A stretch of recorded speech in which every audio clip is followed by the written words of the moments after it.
first of all, I want to introduce you to workforce skills as not just an organisational issue, but a wider economic and political issue as well. Everybody wants a piece of organisations and their training budget. We're going to consider the changing nature of skills in the contemporary economy, and in doing that, we are going to build on the knowledge that you gained in advanced organisational behaviour last term, in particular the idea of emotional and aesthetic skills. We're going to look at the difference between training and development. There is a difference and it matters, in HR terms anyway, even if not in the big wider scheme of things. And we're going to consider how human resource development is planned, and yep, you've guessed it, we've got another cycle to go through. We're also going to look at e-learning and internships as well. So, the skills agenda. What do we mean when we say the skills agenda? Well, as this quote states from the European Commission, published in 2010, Lifelong Learning Programme, Education and Training Opportunities for All, improving people's skills is a real win-win for all, the economy, for society, for employers, and of course, for individuals themselves. In every single EU country, unemployment rates systematically vary with qualification levels. The employment rate for those with high skill levels across the EU as a whole is approximately 85%. Medium skill levels, 70%, and for low skill levels, it stands at 50%.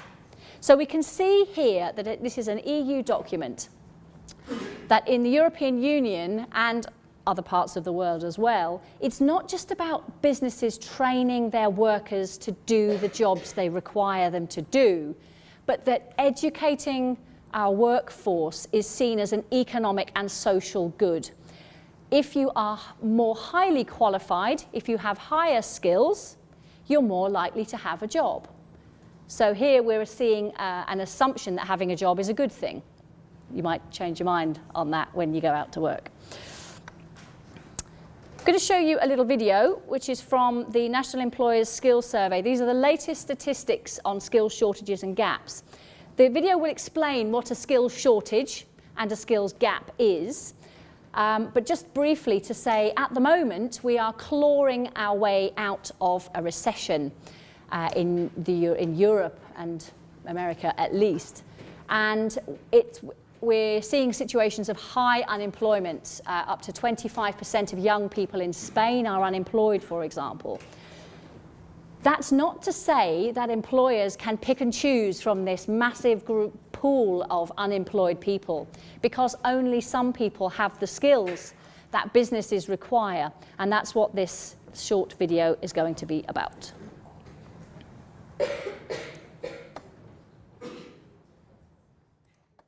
The UK Commission's Employer Skills Survey is one of the largest surveys of its kind in the world, with over 87,500 businesses interviewed. It is the key source of information on business demand for and investment in skills. For the first time, the survey covers the whole of the United Kingdom, which allows comparisons between the home nations and between the United Kingdom and other countries. This series of webisodes explores key messages which have emerged from the survey. This episode will look at skills shortages and skills gaps, why they are important, and how they impact upon business productivity. We refer to two key measures in this episode. Hard to fill vacancies are job vacancies that businesses said were difficult to fill. Where businesses told us that it was because of problems with their applicants' skills, qualifications or work experience, we refer to these vacancies as skills shortages. Skills gaps occur when a current employee in an organisation is not fully proficient in their role. How common is it for businesses to experience these problems? 16% of all UK job vacancies at the time of the survey were difficult to fill for skill-related reasons, equating to over 100,000 skill shortages.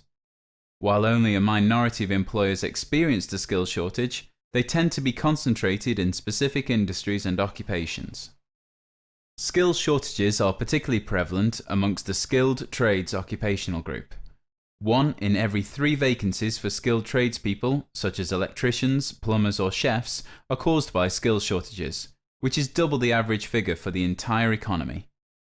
By industry, there were nearly 27,000 skills shortages reported in the business services sector, including accountancy firms, solicitors, and marketing companies. But this reflects less than 1 in 5 of all vacancies in the sector. Higher concentrations of skill shortages, and therefore perhaps more pronounced difficulties for business, are found in agriculture, manufacturing, and the social and personal service sector, which includes museums, sports clubs, and hairdressers. So, skill shortages reflect difficulties businesses have recruiting staff. We turn now to what happens inside the business. Skills gaps refer to existing members of staff who are not fully proficient in their role. And here there is a similar story of concentration. Overall, across the economy, 5% of employees are reported as having a skills gap, equating to around 1.5 million workers. But we can see that gaps are more prevalent in specific occupations and industries. Sales and customer service occupations, such as sales assistants and call center agents, and elementary occupations such as bar staff, security guards, and cleaners, see a concentration of skills gaps. Almost 600,000 people, or 8%, in these two occupational groups are not fully proficient. By industry, businesses in hotels and restaurants and wholesale and retail sectors have the highest proportions of staff with skills gaps. Turning to the localities where skills gaps are felt, there is also a large variation by geography. Across the United Kingdom, 13% of businesses said that at least one member of staff had a skills gap, but this hides a large range. 25% of businesses in North East Lincolnshire and 23% of businesses in Plymouth had a skills gap. On the other hand, 2 London boroughs, Merton and Bexley, had the fewest businesses reporting gaps. Now, we know about skills deficiencies in particular pockets of the economy, but what is the business impact? 95% of businesses with a skills shortage said that this issue was having an impact on their business. The most common impacts were an increase in the workload of other staff, difficulties in meeting customer service requirements, and losing business to other competitors or delays in the development of new products and services. Skills missing within the current workforce also had significant effects. 61% of businesses with skills gaps felt that their business performance had been affected. We can see that for businesses that find themselves with skills deficiencies, the impact of these issues can prevent them from competing and thriving. If you want to address a skills deficiency or introduce improvements to products or services that require new skills, what can you do? Commissioners at the UK Commission for Employment and Skills have launched funds to invest in business-defined solutions to skills needs.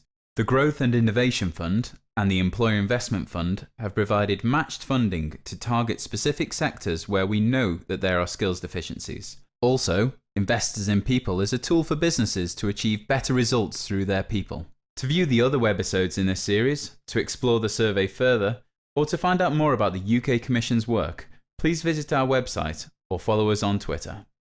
I was surprised that hospitality, retail and service sector jobs are the areas where most skills gaps occur.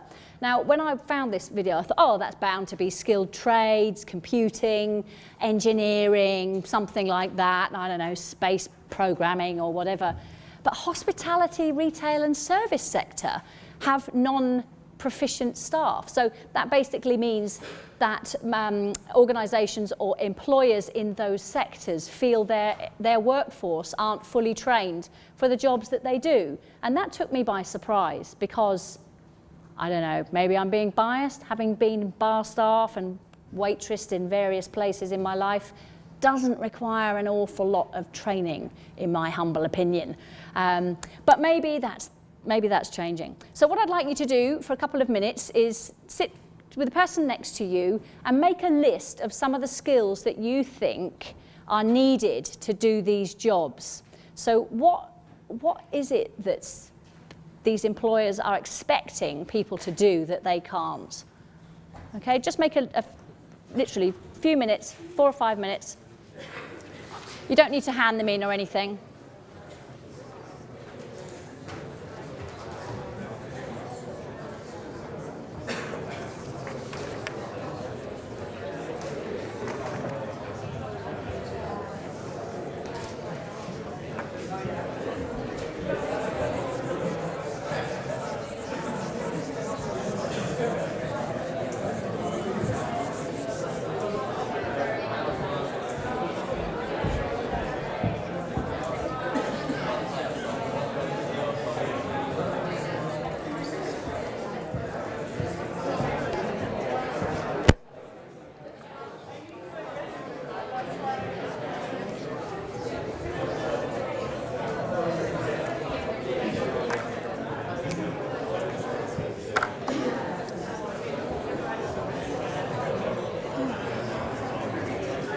Right, so we've got quite a few ideas here. Somebody's talking earlier about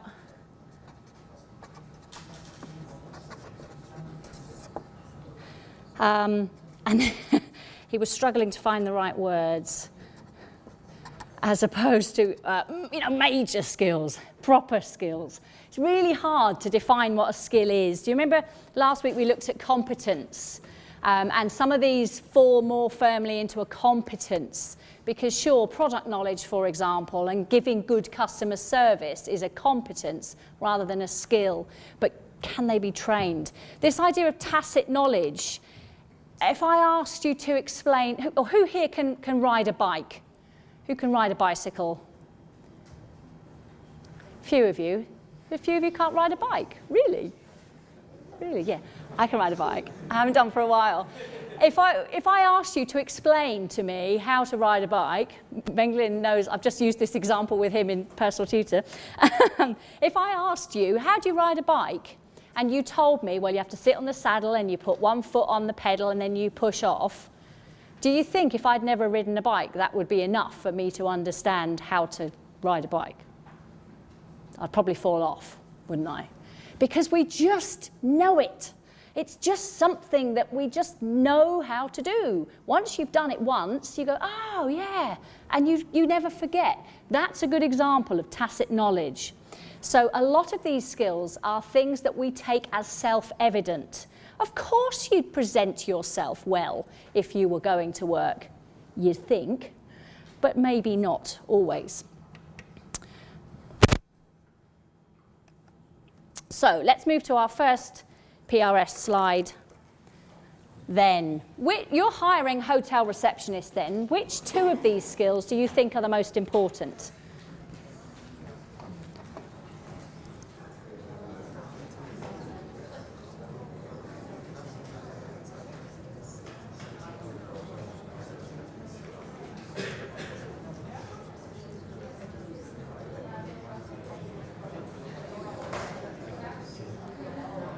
Right. Okay, so these are the numbers of you that selected these. Emotional resilience and problem solving are your two competencies. That's really interesting, the number skills. I put that one in there because when I started working in shops when I was 14, 15, doing Saturday jobs, and even when I was a retail manager, one of the things we needed was people to be able to do sums, to be good at maths. And that requirement has almost disappeared because you just scan. There's no adding up, no counting out of change. The till does it all for you. So I'm not surprised that you've not rated that one at all. Sense of humour and looking attractive in the middle, but this idea of emotional resilience you've identified as the... Oh, okay. So which of these do you think is probably the least important then for a hotel receptionist? So it's just one, just pick one.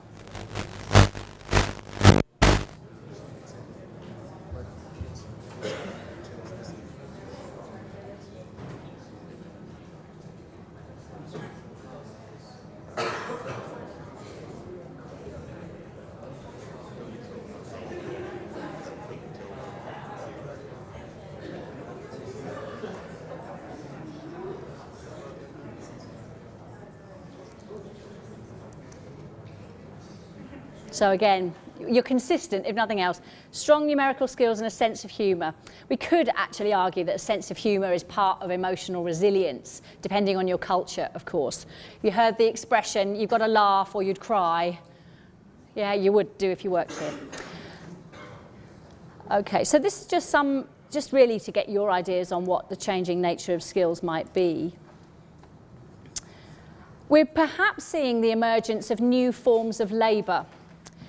I won't dwell on this in any depth because it was covered admirably by my colleague Melissa Tyler in your previous module last term, and she gave you an introduction to the theory behind emotional and aesthetic capitalism. Oops, I don't know what happened to...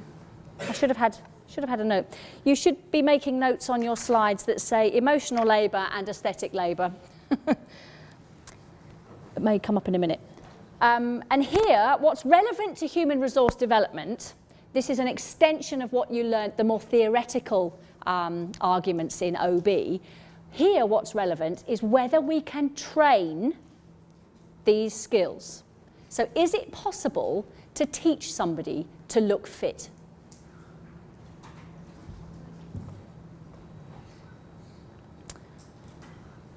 Should workplace looking attractive be a subject of workplace training? Yes or no? Let's have a quick straw poll.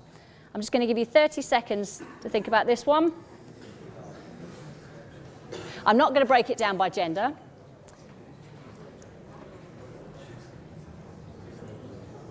Let's have a show of hands. Let's go low tech. Who thinks looking attractive should be a subject of workplace training? Yes. Oh, you're going to do half and half, aren't you? I can't count. That looks like a majority. Who thinks no? Yeah, you're in the minority. Ah, it's really interesting. You're all advocates of aesthetic capitalism. Now, who thinks that it is possible to train people? So, okay, maybe it should be, but do you think it's possible to teach people to change the way their accent and their bodily demeanour is? Yeah, a few people nodding, yeah. Whether it's ethical to do so, of course, was the subject of what Melissa did with you last term. But there is an article I put on Moodle, which is from it's a research group in the north of England, I think it might even be Scotland actually, where they have spent quite a long time doing research on whether aesthetic skills can be trained and how they can be trained. So if you're interested in reading about this further, for example, if for your case study news story you've chosen something that's about skills development or about appearance or discrimination, lookism, there's quite a lot of stories around about discrimination on the basis of looks. You might find that article useful and interesting.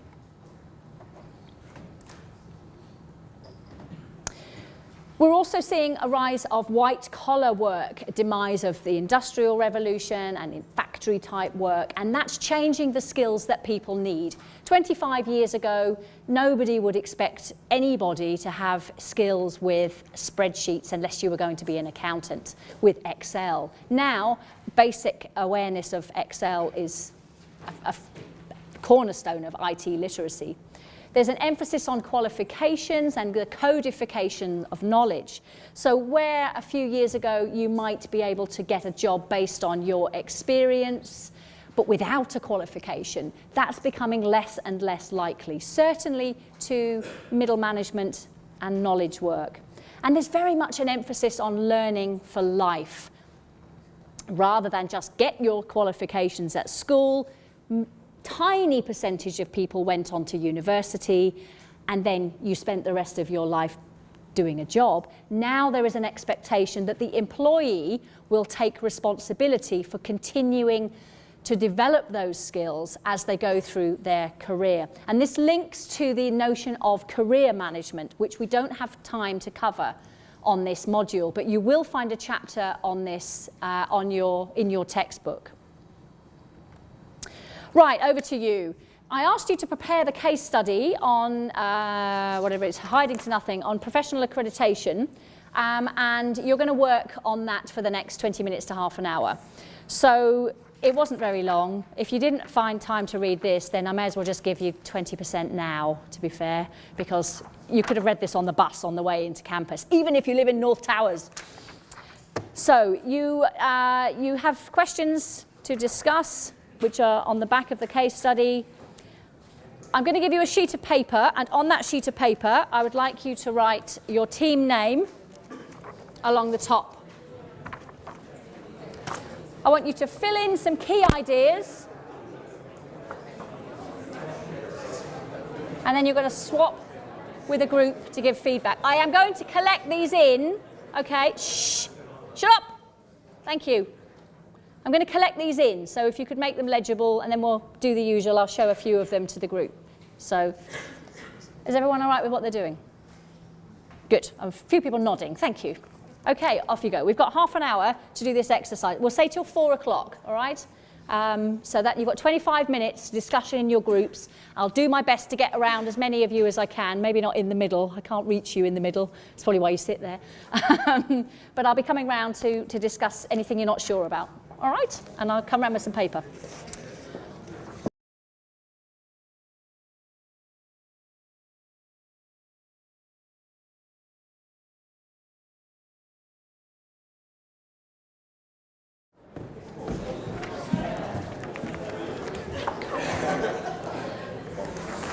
Thank you.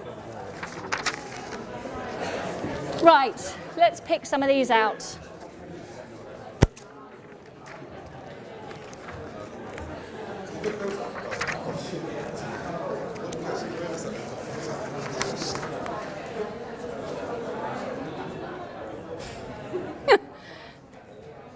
I think somebody's been taking a leaf out of our book in terms of feedback. What does that mean? Details? So, what does the case study reveal about the real-life practice of HRD? That it meets organisational change. I'm not too sure. Yep, employees are, let's have a look at this one. Benefits, let me come out a bit.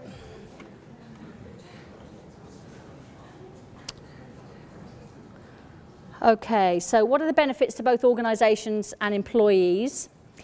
Increased skill flexibility, facilitation of change, more qualified employees, professionalism. Excellent. There's an assumption there that being qualified leads you to actually being a professional, doesn't it? You certainly would be a member of a profession, but whether that would make you behave more professionally, we'd like to think so, but we're not sure. It's an assumption that we make.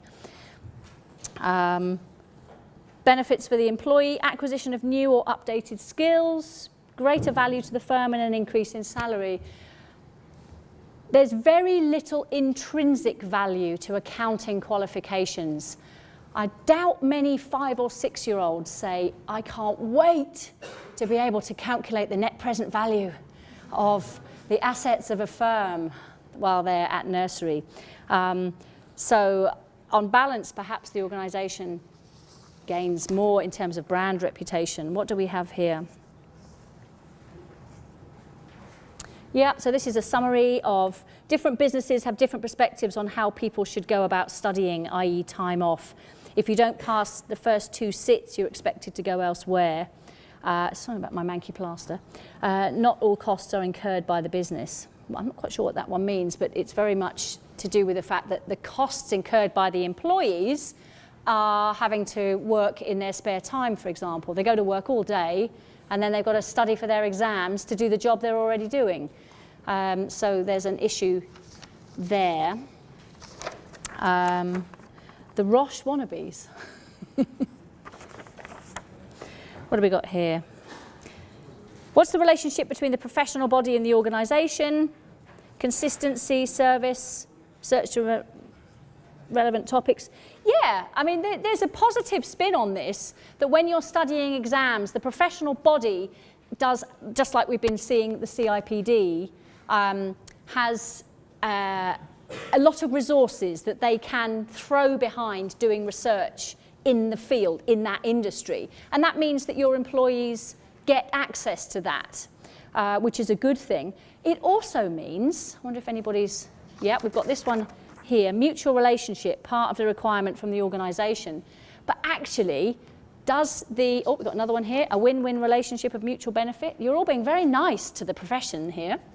Have we got anybody that says profession has complete stranglehold on all organisations in the field?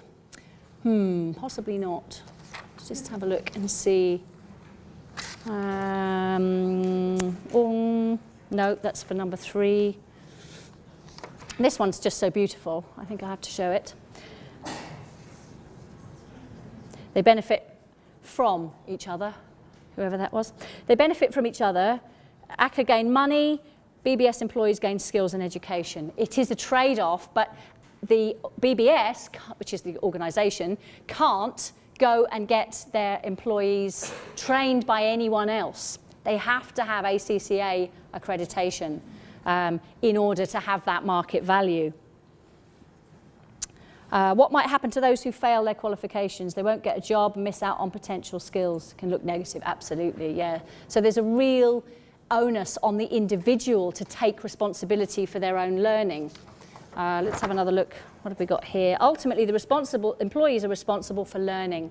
Well, surely if the employer wants a skilled workforce for their brand reputation, then it's their responsibility to ensure the staff are appropriately equipped with the right skills. And that would, we would assume, be at the very least giving them half a day to do their training. But as anyone who knows these firms will tell you, they want their pound and several pounds of flesh and more for their money. Oh, very good.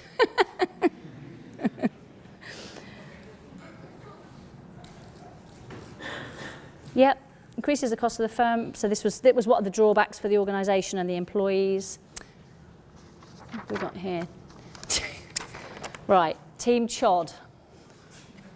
That's a particular piece of slang in English that if you are not familiar with what a chod is, I suggest you visit the Urban Dictionary and find out. In real life, undertaking qualifications is important. Without it, they would lose their job. That question was particularly looking at how it's difficult to put into practice some of the things we're going to look at in the second half of this session. It's all very easy to say, we engage in a training cycle, we identify training needs, we implement the training, we measure it, we evaluate it. Well, actually, that's really difficult in practice. How do you deal with employees who don't want to be trained, who think they are perfectly competent? And that's a particular issue in organisational change, as a couple of you have already correctly picked out, because you may wish to upskill your workforce, and they may not wish to be upskilled. So one of the ways in which BBS did that was to make the first exam sitting free, or they would pay for the first exam. So they're using that as an incentive. Do it and do it well now, and we'll pay. If you fail, you resit. Anonymous, this one is. What have we got? Yeah, you've got lots of win-wins and lots of fails. Yeah, I'm not surprised that most of you so far, all of you, have picked out the idea that the learner is responsible for being trained, because you've all, I think all of you here, I don't think we've got any mature students in this group, all of you have been brought up in a culture where it's a learner-centred, the responsibility for learning is increasingly on individuals. It's really something that's changed over the last sort of 20, 30 years. What else have we got? Team name, DB. Who is ultimately responsible for learning in this environment? Society. Oh, that would be great, wouldn't it? You say, no, I don't need to do any work, because did you not prepare this week? Oh, yeah, society didn't do it for me. They didn't download the case study. It's interesting, though. I'm assuming that answer means culture, and that's the responsibility, I think. I'm not sure. I'm thinking on my feet.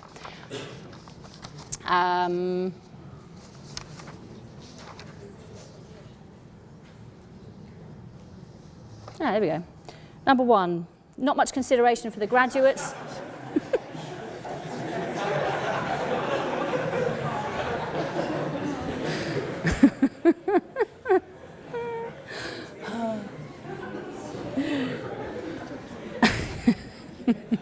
Thanks. That's what I was hoping. Give yourself a team name to give us a bit of a lift on a Monday afternoon. Oh, maybe no pun intended with the name of this team. I don't need any of those, thank you. Okay, yes, these are slightly more critical. I think we'll just shunt sugar tits off the top. Yeah, this is the benefits to the employee is the proof on paper thing. You know, you've actually got something that you can do it. That's an interesting one. The process of undertaking training whilst you're doing a full-time job also means you can show you can do more than one thing at once. Your degree will demonstrate to your future employers not just that you are absolute experts in business and management studies or management and marketing or whatever it is you're studying, but also that you've got the guts and the stamina to stick it out for 3 years, that you are prepared to invest in your future, that you are prepared to go into considerable debt, or mummy and daddy have gone into considerable debt to ensure you have a better chance in the future. So an education and qualifications signals those things as well as the subject that you're studying. Thank you very much for that, guys and gals. I will leave these in piles on the end in a minute, and then you can come and get your hard-end. Just spread them out a bit. You can come and collect your hard-end work if you wish to. I'd like to think that we could scan them all in and put them up on Moodle, but I think that might take me about 40 years. Right. That's not too bright. Is that all right if I leave that on? Is it a bit light? I know sometimes it can be a bit bright. So, moving swiftly on then, let's look at training and development in a bit more depth. A bit of light relief there. The systematic training cycle, yet another circle. Analysing training needs, designing training, delivering the training, and evaluate the effectiveness. As we saw in the case study, it's not quite that straightforward. It's this bit here that very rarely actually gets done. Usually, training needs, straight to deliver training. Not much thought goes into the design, and not much thought goes into evaluating the effectiveness of the training. So how do you measure whether it's had any difference? Whether those skills gaps have been closed? You can do an analysis of training needs on several levels. These are just the two, the organisation and the individual, which is, there is a middle one as well if you want to go and look it up. It's in Sarah Gilmore's book on HRM. Let's start with this one here. This is quite common. Big organisations tend to benchmark themselves against competitors. So they look at what other comparable firms are doing and they say, oh, hang on a minute, we're not doing that. Maybe we should.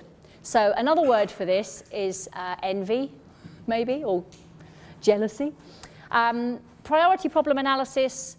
We need something doing. We need to enter social media sphere, for example. We don't have the right skills in our workforce. We either decide to outsource it or we upskill our workforce.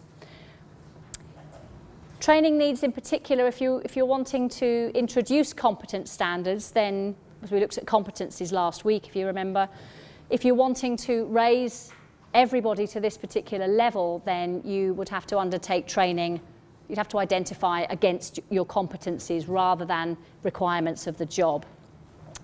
At the individual level, the performance appraisal, which we'll look at next week, has great importance in training and development needs. So it's the discussion with the manager, the line manager, and the employee that identifies either where the employee feels they're not happy, that they don't have the skills they need, or the manager says you're not performing to the standard we require, so you need more training. And if we link this to the talent management approach that we covered briefly last week, it might be that the employee doesn't recognise that they have a development need, that they could be even better. And that's the role of a good line manager, is in coaching the employee to see their potential. So part of that is self-assessment and this idea of continuing professional development. It doesn't stop. Any profession, I don't know whether the HR profession need to do CPD, but if you're in a medical profession or a legal profession or the accounting profession, you need to do so many hours per year education in order to keep up to date with the latest developments. So this is another way that the professional bodies keep their hold over the employees or their members, because funnily enough, continuing professional development courses don't come cheap, and it's a requirement of still being a member of the profession that you do them. So going back to training then, I'll just scoop this off for a minute. Which two of these methods are usually associated with training? There is a slight catch to this, in that I am particularly asking you about training and not development, all right? So e-learning, 2, coaching, 3, leadership courses, 4, mentoring, 5, continuing professional development, 6, induction. 2 of those are usually associated with training and not development.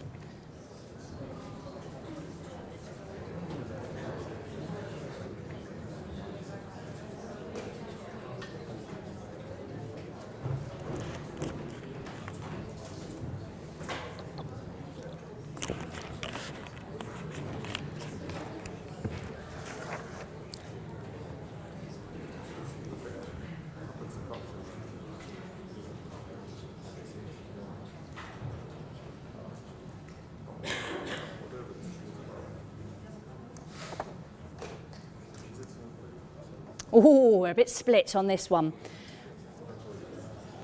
6 and 1 were the correct answers. E-learning, it can be used for development, and we'll look at that in a minute actually, because as technology becomes more sophisticated, you can do an awful lot more via the internet than you could 2 years ago, 5 years ago, and certainly 10 years ago. But e-learning tends to be used for training as opposed to development, and we'll look at the difference in a minute. And induction, making sure people know where the fire escapes are, the fire policy, where the toilets are, the harassment code, who the CEO is, the sorts of things that you need to know, arguably, when you join an organisation. If you think about it as training is think of the hypodermic needle. Training is inserting information into the employee that the employer needs them to have, and developing is encouraging people to inject themselves. No, I'm not sure that's quite the right metaphor, but development is about encouraging potential in the employee that may not be immediately obvious to the employer. So number 2 here, coaching is very much a development as opposed to a training tool. Number 3, leadership courses, yeah, the same kind of thing. 4, mentoring, again, that's a very much a development tool as opposed to training. On-the-job training is different to mentoring. And then induction, number 5, continuing professional development is, as its name suggests, development. Oh. Which is not a benefit of e-learning then. We're going to have a little digression into e-learning before we go back to development. So one of these is not a benefit of e-learning. I'll set that going.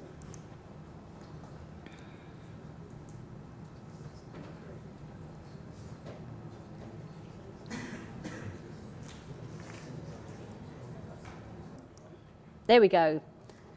Yes, that is the correct answer, which I haven't actually put in, but that is the correct answer. Number 3, it is not very good for training soft skills. What do we mean by soft skills? Those kinds of things that are the tacit knowledge, the personality, the disposition, the customer service, communication skills, negotiation, those sorts of things. Not so good for those types of training.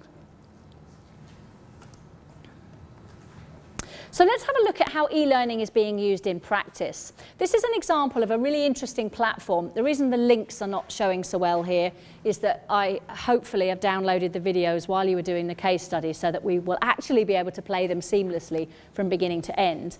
It's a firm called brightwave.co.uk, and it's pretty cool.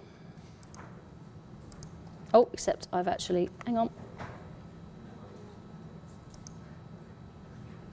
Lifetime learning trains.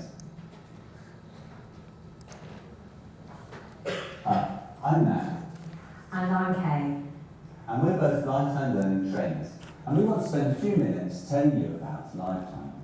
All you need is a set of headphones and a PC or laptop. There are over 100 sessions you can access via our website.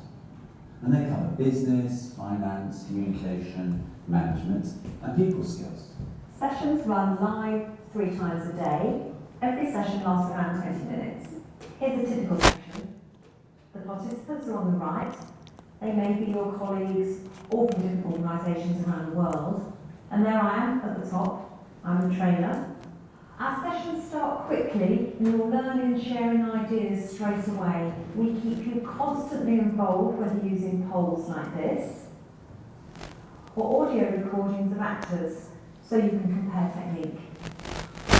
Sometimes we ask you to share ideas using writing tools, and people are always contributing via the chat box. At the end of the session, we ask you to think how you will put the learning into practice. And you can download notes and sources of further information. Don't forget, you can also stay back to ask the trainer specific questions too. At Lifetime, we want to make your learning convenient and enjoyable. We look forward to seeing you on the session soon. What do you think about that? Ooh, someone said, ooh.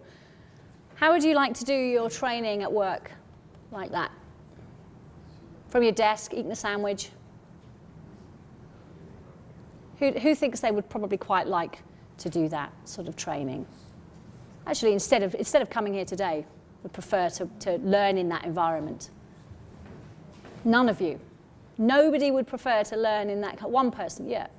I have taught in that kind of environment. It's knackering, I tell you, from a teaching point of view. Much, much harder than doing this. But from a student point of view, I did some research on how my students experienced it was nowhere near as technology as sophisticated as that, but we had chat rooms basically, and we had videos and things.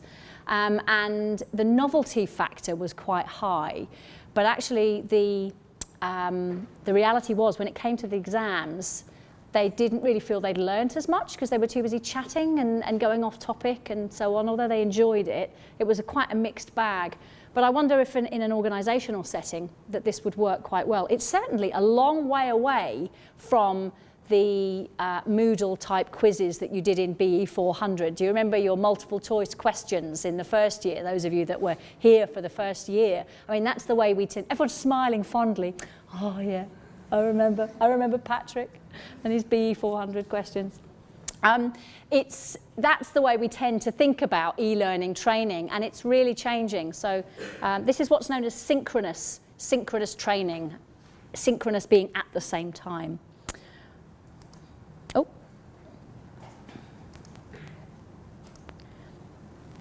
So this is much more than this passive delivery of material. It's not like the way we use Moodle. Moodle could be used in ways that are synchronous. I could have chat rooms where we would all log on and have online classes. It is a slight problem if you can't type very fast, because you have to type to talk. And you would think, wouldn't you, that students whose native language is not English would really struggle. Well, in my experience, I found the complete opposite. The overseas students had a voice because they didn't feel they were sitting in the corner, not being able to speak. Their writing skills were quite good. And we could write in just text speak. It didn't matter about spelling. It was just about communicating. And actually, they really enjoyed that. So let's have a look at how social media is being used for human resource development. This is a 5-minute video from BP, from the same company. As I say, I hope, downloaded it so it will play. And this guy is telling us how they use social media at BP. In terms of projects which have made the biggest impact, I think it's easier to talk about ones that you're most proud of. And that's obviously a bit of a mistake, really, because you should always think about ones that make the biggest impact. There's a few that we're working on at the moment, so I'm not 100% confident about the impact, but they've been designed around having a big impact. So I'm optimistic that I'll be presenting them as some sort of award ceremony in the future. They are a couple of things. Firstly, in terms of social media, I've had a few years' worth of experimentation with social media. And I think now I've got a better sense of what goes wrong and how to get it right. So we have a kind of pilot social media experiment, a product manager who's heading that up, a guy called Warren Bond. And the idea is to enable the organisation to share best practice and to share learning. So we're generating a lot of kind of short form videos in this kind of video sharing environment where people can sort of rate different videos and see things related to some of the challenges that they face. I'm very excited by that, and the initial response has been very positive. So I see that as a kind of stronger direction for us. I think two other projects, perhaps a bit more kind of conventional themes. I think diversity and inclusion. We've done a lot of filming, and we've thought very carefully around how we can make a real difference in an area where it's historically very difficult to make an impact, to make a difference. And so I'm particularly pleased with those. What we've done there is we've tried to think differently around diversity and inclusion. Instead of thinking let's create a course, we've looked at the whole learning process, which is typically that somebody goes on a workshop. As a line manager, they make a commitment at the end of that workshop, which often is that they'll go back and talk to their teams. So we thought about what we can do to support them in that process. How can we make that an easier or more engaging conversation to have? So we've shot a lot of video drama, which we hope will support line managers in opening a conversation around diversity and inclusion. And together with the drama, some sort of guides, some facilitators' guides, so they won't feel out of the depth. The third and final thing is the Discover BP project, where we've taken this radically different approach. We've said we're not going to do a course, we're going to look at a range of resources which will support the needs of our learners, and we know what those needs are because we talk to them. And they range across this spectrum. I think that's what's interesting about it. They range across the care spectrum from things where we know people don't care, so we want to make them care. So if you're talking about values, every organisation has values, then what's the best way of really making people care about those values? All the way to the other end, where they care deeply, which will be specific information, which will help them do their job, where we've created this kind of resource format, which we think will help people get up to speed very quickly. So there are three exciting projects in very different sort of ways, each of which we hope will make a big difference. So the priorities that I had ahead of me probably sort of fall into three categories. At the sort of highest level, we're trying to help support and to drive adoption of BP's values. So they are around safety, so we're working quite closely with the safety community, but there are also some less sort of tangible things. We're working on around such as courage, especially one team. It sounds abstract, but in a large multinational organisation, the work that we do can really help bring people together, especially what we're doing in that sort of social media video sharing space. And Reflect, where we're working, as I mentioned earlier, with sort of D&I content to really make people more aware of inclusivity and what that means on a day-to-day basis, to actually be able to see behaviours and to model behaviours which will help drive more of a kind of listening culture and equally a speaking up culture. And then finally, excellence. And again, we're working to highlight excellence. I have a kind of a honeybee model for learning development, future learning development. I think we are those honeybees. We have to be very active in the organisation, identifying the good stuff and bringing it back into a central location so that it can be shared. So at the highest level, we're working on those values. I think at the kind of middle level, we're working to build capability as well. BP is investing very much in staff and building up their skills. So we have to work alongside other teams who are delivering face-to-face training to help build capability. And finally, I think business assurance. So to help provide the level of business assurance that is expected of us, and to do it in a way which is very kind of structured and very consistent. So again, you can see quite a long way from the click quizzes, using social media, in particular video media, and allowing people to comment and rate different videos, but letting it, he used the metaphor, the honeybee model of training and development, which there he's talking about hive mentality. He's talking about the fact that nobody really directs the activity of a hive. The bees just get on with it, but they transmit messages among themselves and they're self-organizing. And that's the kind of metaphor that he's trying to get across there, that by letting things go viral, by putting out these little videos of good practice in various different parts of the business, that this stuff will just sort of spread. So it's quite risky. A colleague of mine did a study of a merger of telecommunication firms where they allowed, they had a Facebook page where they allowed people to comment on any aspect whatsoever of the merger. And as you can imagine, there were some quite damaging, defamatory, rude, stupid comments. Now, as an organisation, do you allow that? This is supposed to be a forum for free expression. So how far do you censor the comments and the rates and all of that kind of stuff?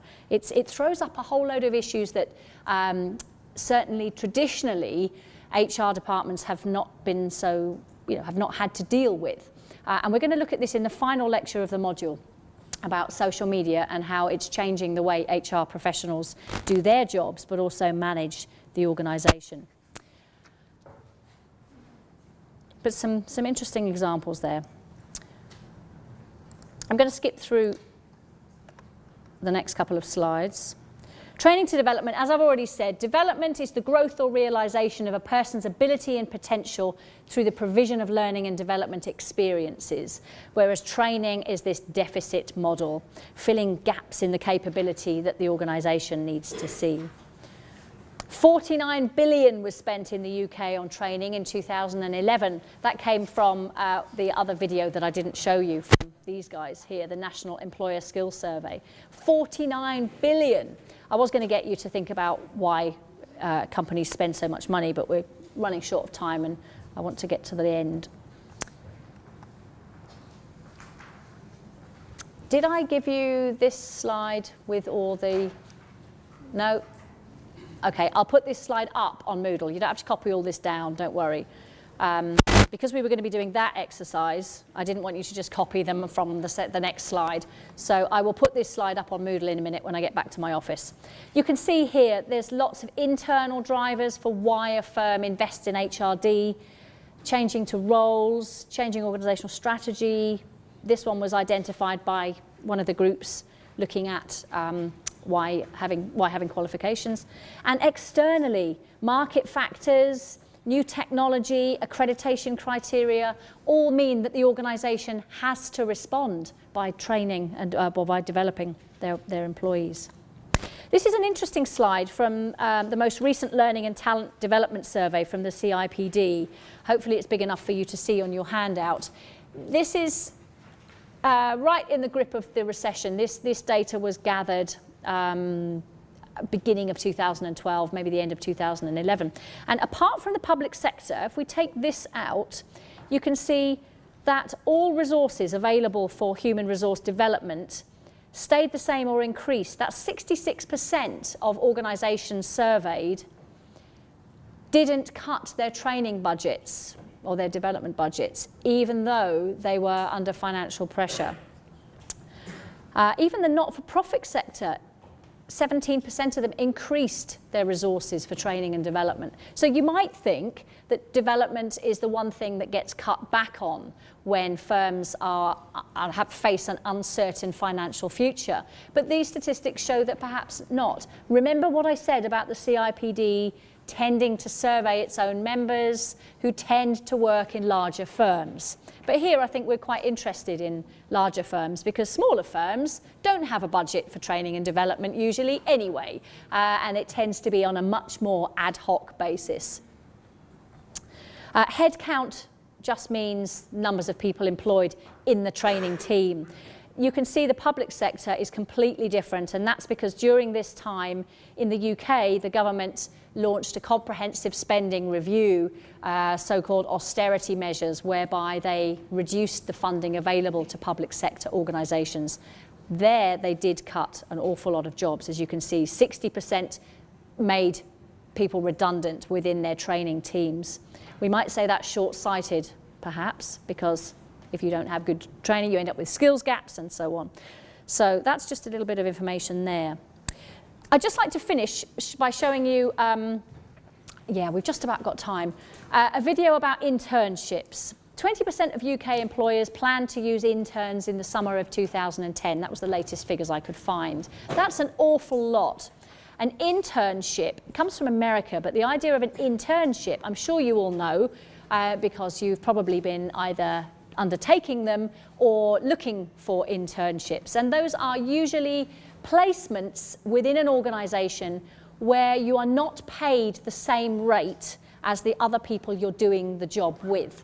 And the idea is that you use it to gain experience and to gain a notch on your CV, particularly with a good, prestigious organisation.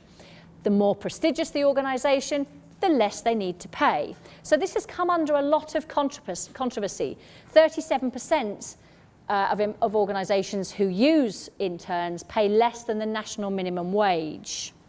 That is now beginning to be ruled as unlawful by employment tribunals. But if you remember back to your employment law courses, an employment tribunal does not make the law. It's not like another court of law in the land, which actually makes common law. Employment tribunals just make decisions on cases. And so it's not illegal yet for an organisation to pay nothing to an intern if they want to. It's not very good practice. And there's a video here which I think you'll find interesting, which is one student's experience 24-year-old James McKay of being an intern. estimated 250,000 students and graduates starting work this summer as an intern in the hope of landing a job. He graduated 2 years ago, but has been unable to find the job he really wants as a graphic designer back in his hometown of York. Outside of London, there really isn't a lot. I mean, I did a search in the job centre. I'm on many other places, and I think there was one design job in the whole of Yorkshire. With only his expenses covered, James isn't left with much money for accommodation. Taking up an offer from a friend to use their spare room while they're on holiday means that James can make ends meet the first month of his placement. But after that, he doesn't know how he will cope. If I run out of money, that's it. If I can't get enough money to get somewhere to live, I can't be sure that I'll have anywhere to live after this month. So I don't know how far we can take it. I don't know if I'll make it to the end of the education. Trade unions say that the number of unpaid placements have been increasing since the recession. But this has led to an accusation that young people are being exploited. Some interns have even taken companies to employment tribunals and won, arguing that they should have been paid at least the minimum wage. Ben Lyons from the campaign group Internal Wear says young people need to know more about their rights. If you're doing similar work to normal employees, you're working set hours, you're doing set tasks, and in return you're expecting to get a reference from this, then it's extremely likely that you are a worker under national minimum wage, because there's no definition of legal definition of intern. And if that's the case, then you have every right to pay the minimum wage, and you should get in touch with us if you're not being paid that, because it's against the law. It's estimated around a fifth of graduates in employment 6 months after leaving university are taken on by employers for whom they previously had work experience. And in such a competitive jobs market, interns like James may be more willing than ever to work that little bit harder and for free in the hope of finding work. And you can listen to podcasts of all Alvin Hall's reports there at bt.co.uk/poorer than their parents.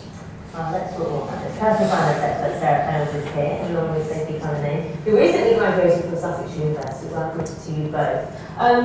Sarah, I'm going to start with you, because for years interns have worked for free. That's the way to get into the job market. Why is this coming up now? I think it's interesting thing. I worked for free years ago. I did a degree in biology, wanted to go into arts administration, and my knowledge of food supplies was very limited use. I think the reason that there's a fuss about it now is that graduates are finding it really hard to get jobs, and secondly, so what the unions are saying is that there's a change in the kind of companies that are looking for interns now, whereas it was traditionally the media and charities and politics that were the big users of interns. Well, now they're saying there are lots of other companies that have never considered them before who they suspect are just looking at for free or very cheap labour. And I had a look at the government's intern website yesterday where you can look at internships, and there were quite a few internships that were, there's no wage paid at all, no minimum wage, and it looked like a proper job to me sometimes. So since you graduated, have you felt exploited as an intern? I've had a mixed experience with my internships. On some occasions, yes, I do think I have been. Well, I've been given tasks like picking up laundry, taking dogs for a walk for my editor. Most of the job that, I'm not really learning anything there by doing those tasks. But then again, I have learned a lot from other internships. What worries me is those situations where they do look like genuine placements for a genuine paid role, and now you're doing that for free. That's what the worrying situation is. When you've done these various placements, how did you learn to distinguish? Just for anyone who's watching who thinks, okay, I need to get experience, but I need to get a good experience. How did you learn to distinguish what was good and what was bad? I think it just comes, unfortunately, from doing them. I think if you go to a website like Volcana.com where they list the applications properly, you can see how much you'll be paid and what you're expected to do on the internships. If they're just work placements with nothing laid out beforehand, then perhaps you're in more chance of getting sort of messed over there. Yeah. So I wonder whether it's the words we use that have changed what we expect out of this, because when we called it work experience, people thought it was just that, working things going in for free, but now it's called intern. We kind of expect some kind of remuneration. Well, I think what those who are concerned about, people really want to say, is that companies are really advertising these in the way they would advertise jobs, and that the law is actually very clear. You should be paid the minimum wage if you are a worker, and that means you should have a contract, but it doesn't mean a written contract. So basically, you've got regular hours, and you're expected to be there from 9 to 5, and you're doing set tasks, and there's a problem if you don't do them. You should be paid the minimum wage, and as I said in the report, people have gone to tribunal. I think the problem is, though, that for many graduates in the university, they haven't got a sense of the workplace, they don't have an insight, and they don't have contacts, and it's contacts that I think are the most valuable thing from doing these internships or unpaid work, rather than necessarily actually doing the job. It's actually making contacts in the working world. And I'll say actually that making the tea always seems like such a menial task, but that's when you get to meet all the people in the office and learn office politics and how to react. Did you ever get a good job or a job offer from an internship? I've had freelance work from the contacts that I've made in internships, certainly. But I think there is a habit in these internships where they suggest there will be a job at the end of, say, a 3-month period. And that's very common. A lot of interns I've spoken to have been promised some sort of paid work at the end of it, and more often than not, they don't materialise. So there is a culture of promising, if you work another 6 months, you may get permanent employment, and then it doesn't actually come. So I think that's something that needs to be addressed. So you just need to be careful when you're applying. Perhaps bring up, and check it out a bit before you actually go for it. Maybe. Sophie, Sarah, thank you very much. How depressing is that? When we think about going back to the case study, who actually benefits, who's responsible for the learning, we can perhaps see the answer to that question more clearly when we look at something like an unpaid internship. The employee is responsible for their learning, but who's getting the benefits here? Overwhelmingly the employer. They get probably a brilliant, bright, keen, enthusiastic graduate like everybody in this room for free. So I just wanted you to be aware that when you're looking for internships, just bear that in mind. They're lucky that you are willing to work for less money to gain experience or for free. But it's as an HR tool, if we take off our critical hat and we stand on the HR side of the fence, what a bloody brilliant invention that is. You can give them a real trial on the job, you can charge it, they cost next to nothing, they're going to be really committed because they're desperate for this job that you're actually not going to give them. We're going to look at whether HR is ethical in a few weeks' time, and I think it's a good example of that. But as an HRM recruitment and selection and development tool, it's pretty good. This is just the story of the woman who was successful in bringing her case in 2009. Just to give you a bit of information there. Okay, so in summary then, skills are changing. A skilled workforce is not just an organisational issue.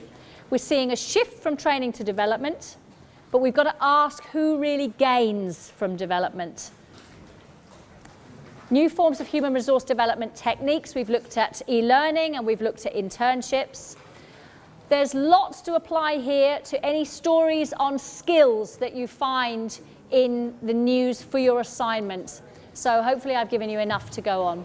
Thank you all very much, and I will see you next week.